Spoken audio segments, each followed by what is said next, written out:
Hay un momento en el que te das cuenta de que las 5 razones por las que las mujeres no deberían volver a casarse después de los 60 no son solo consejos, son advertencias que podrían salvar todo lo que has pasado tu vida construyendo. Tengo 83 años. Mi nombre es Margarita. Y hace 8 años, 3 meses después de que Ricardo murió, estuve a 2 semanas de volver a casarme, a 2 semanas de firmar un certificado de matrimonio que me habría costado mi casa, mis ahorros, la herencia de mis hijos y el frágil sentido de identidad que apenas había comenzado a descubrir. Cancelé la boda. La gente estaba invitada, el vestido estaba comprado, todo estaba listo, y me alejé. La gente me llamó fría, amargada, asustada. Dijeron que estaba dejando que el duelo tomara mis decisiones. Dijeron que me arrepentiría de morir sola. Pero esto es lo que no sabían. Esto es lo que nadie les dice a las mujeres sobre volver a casarse después de los 60.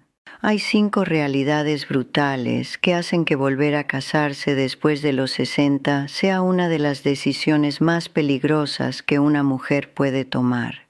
No solo financieramente, no solo emocionalmente, sino de maneras que pueden destruir todo por lo que has trabajado y a todos los que amas. Y voy a contarte las 5, porque casi las aprendí por las malas. Y he visto a demasiadas mujeres perderlo todo porque nadie las advirtió. Si estás considerando volver a casarte o si alguien te está presionando para que te vuelvas a casar, necesitas escuchar esto, antes de que sea demasiado tarde, antes de que firmes algo que no puedas deshacer. Ricardo murió un martes por la mañana, infarto, rápido, sin sufrimiento, el tipo de muerte que todos dicen querer. Y durante el primer mes estuve aturdida. Arreglos, papeleo, gente trayendo comida, condolencias que se sentían asfixiantes, pero cuando todos se fueron, el silencio fue ensordecedor. Nunca había vivido sola, ni una vez. Pasé de la casa de mis padres a la de Ricardo, 75 años y nunca había pasado una noche en una casa yo sola. La soledad era aplastante, física, como algo sentado en mi pecho haciendo difícil respirar. Fue entonces cuando la gente comenzó a sugerirme que encontrara a alguien nuevo, mi hija Linda. Mamá, no deberías estar sola, no es saludable. Mi hijo David. Mamá, hay buenos hombres por ahí. Papá querría que fueras feliz. Mi hermana Juana. Margarita, eres demasiado joven para renunciar a la compañía. Amigas de la iglesia, vecinas, todos tenían una opinión sobre mi soledad. Y lentamente comencé a creerles. Comencé a pensar que tal vez tenían razón. Tal vez se suponía que debía encontrar a alguien. Tal vez vivir sola significaba que había fallado de alguna manera. Había un hombre, Walter, viudo, 78. Lo conocí en una cena comunitaria que la iglesia organizó para mayores. Hombre agradable, educado, estable. Me recordaba un poco a Ricardo. Predecible, seguro, constante. Comenzamos a tomar café una vez por semana, luego 2 veces, luego cena, luego comenzó a llamar todos los días, comenzó a hablar sobre el futuro, sobre cuánto sentido tenía para 2 personas como nosotros no estar solos.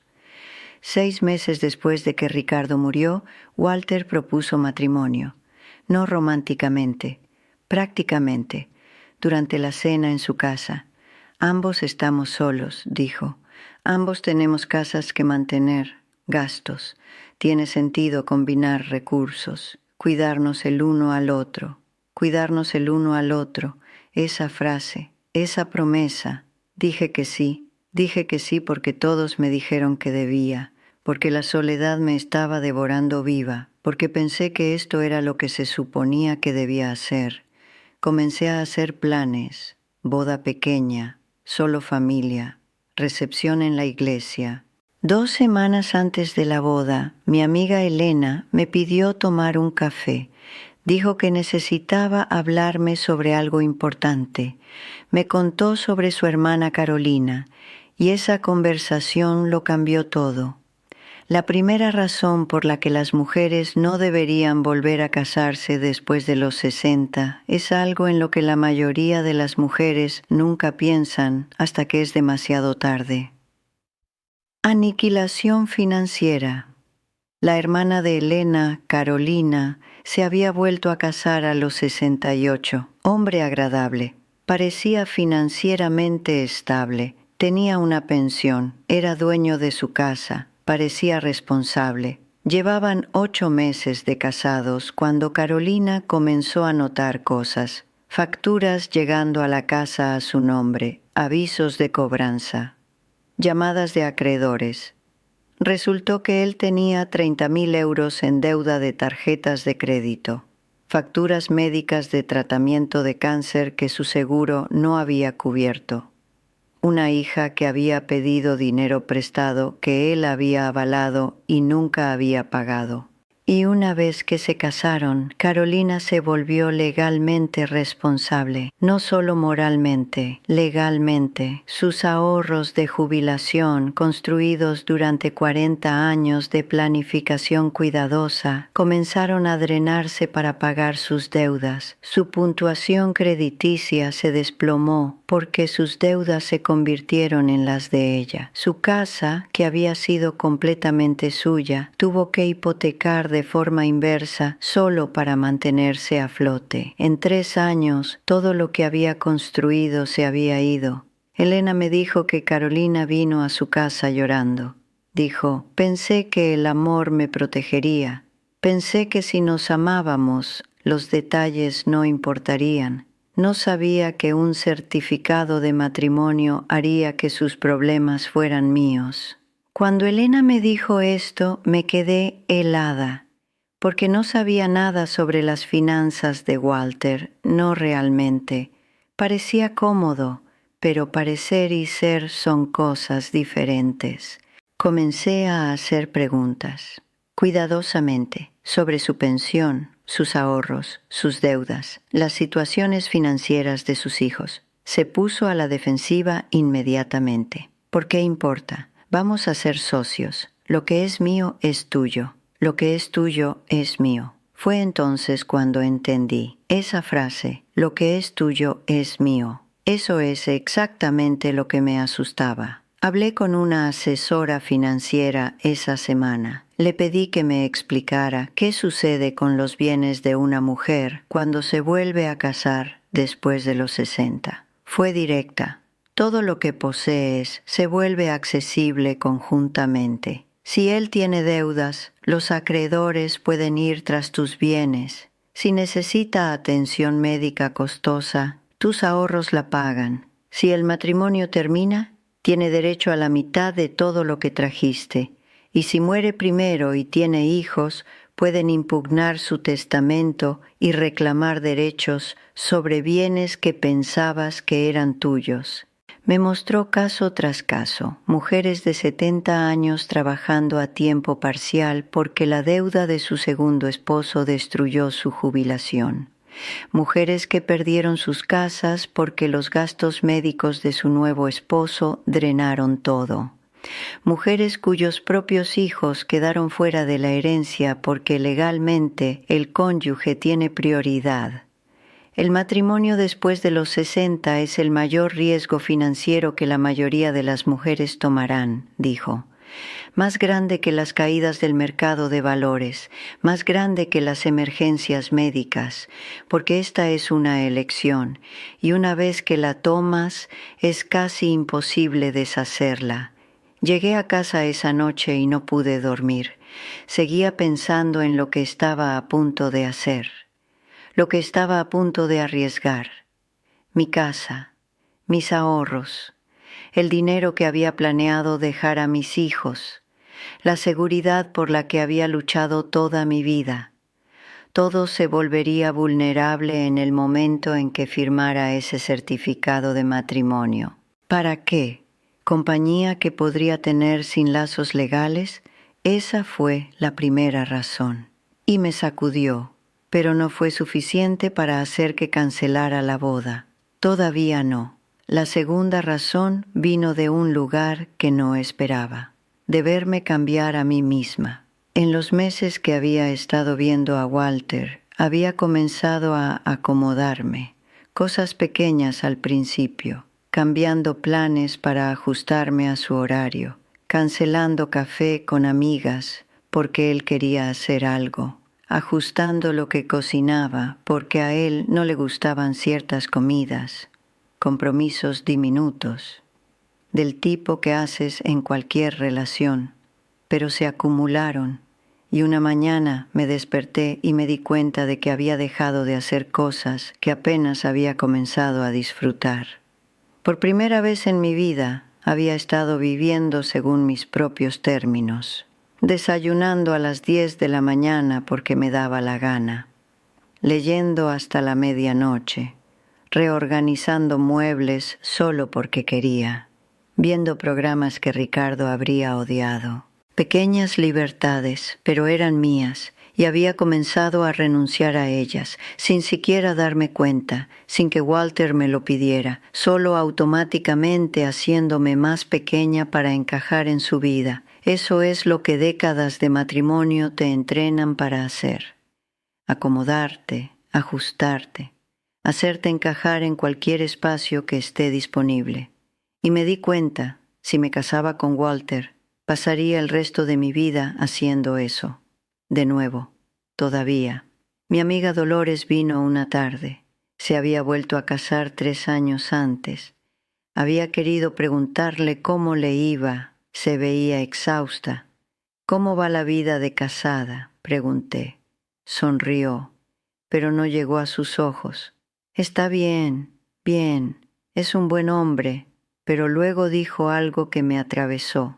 «Solo extraño tener mi propio espacio a veces, mi propio horario. Se molesta si estoy fuera demasiado tiempo. Dice que estoy eligiendo a mis amigas sobre él. Dice que estoy eligiendo a mi hija sobre él.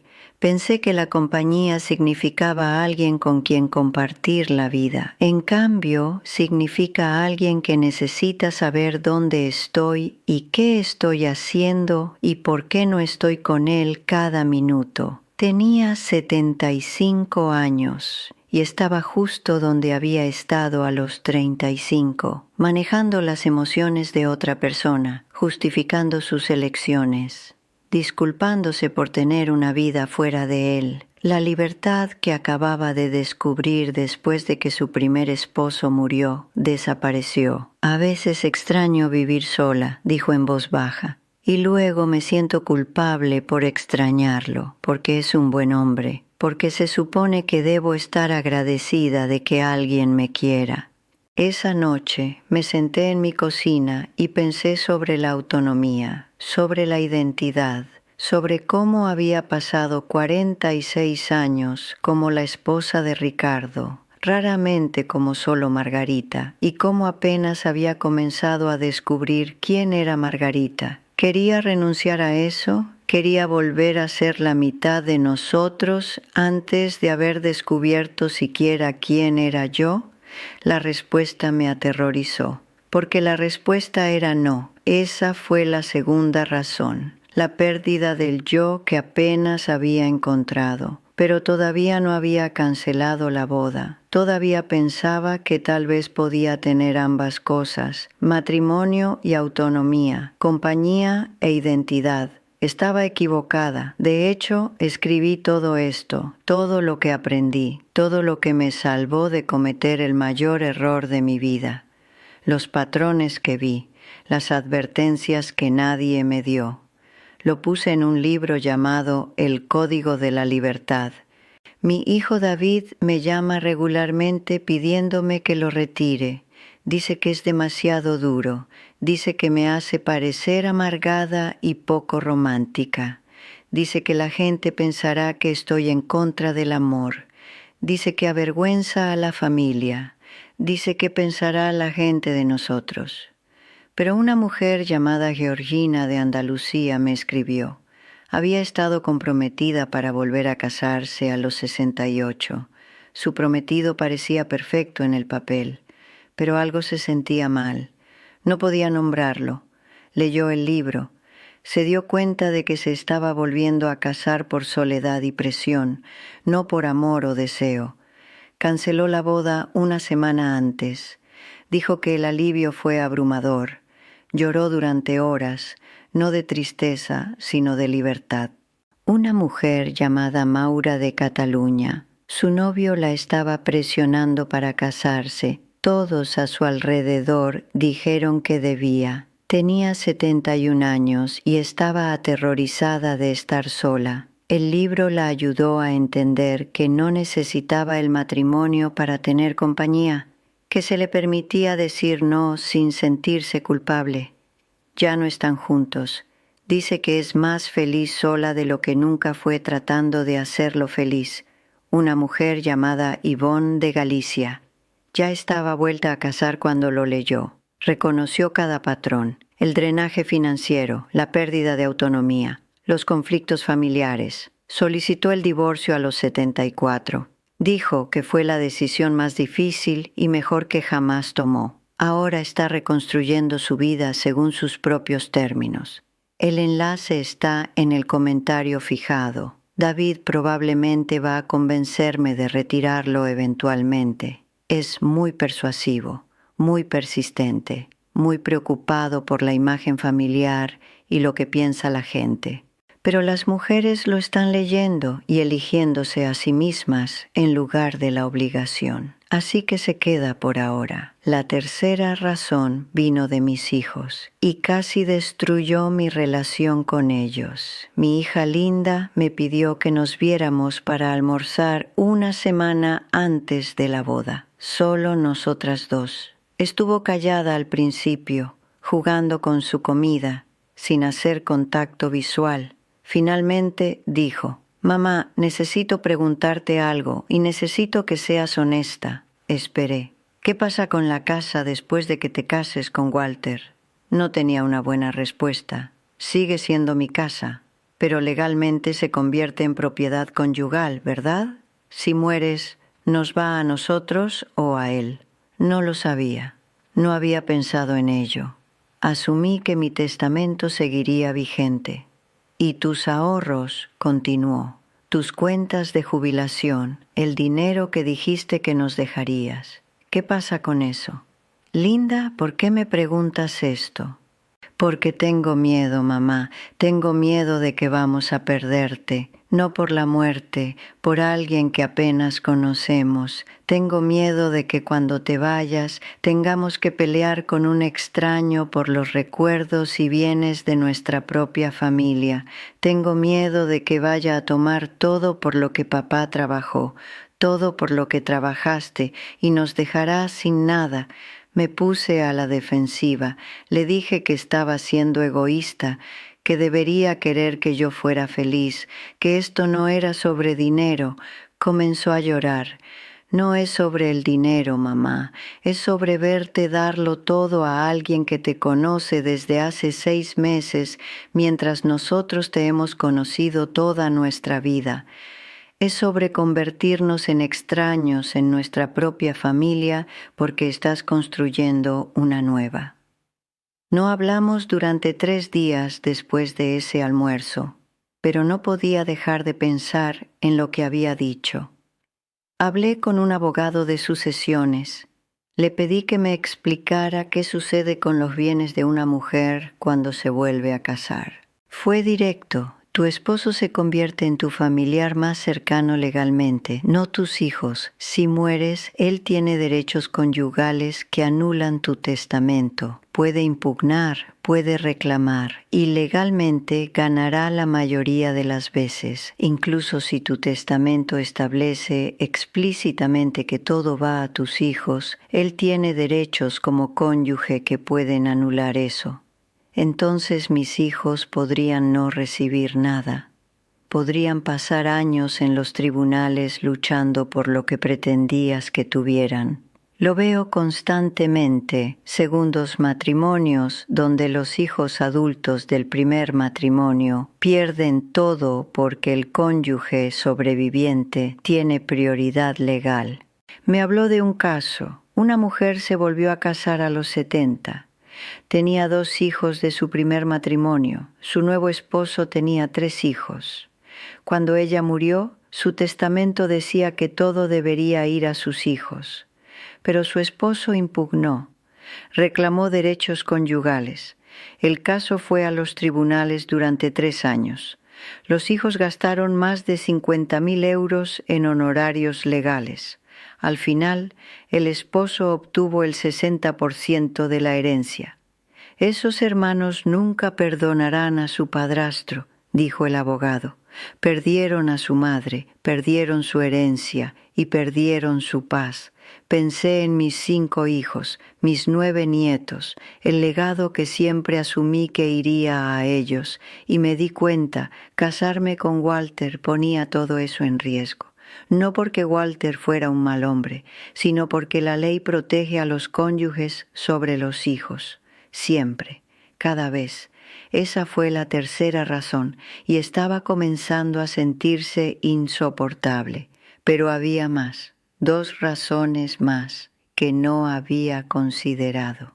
La cuarta razón vino de observar a mi amiga Ruth y me horrorizó. Ruth se había vuelto a casar a los 69. Su nuevo esposo Francisco parecía saludable, activo, viajaban, disfrutaban la vida juntos. Luego a los 71 a Francisco le diagnosticaron Parkinson. A los 72, Ruth lo estaba ayudando a vestirse, manejando sus medicamentos, llevándolo a especialistas, ayudándolo a ducharse, cortando su comida. A los 73 parecía haber envejecido 10 años. La visité una tarde. Francisco estaba durmiendo una siesta. Hizo té con manos temblorosas. «Estoy tan cansada, Margarita», dijo. «Estoy tan cansada que no puedo pensar con claridad, y me siento culpable por estar cansada porque él no puede evitar estar enfermo. Pero tengo 73 años, no tengo la energía para esto, no tengo la fuerza y tengo miedo, porque ¿qué pasa si me enfermo? ¿Quién me cuida a mí?».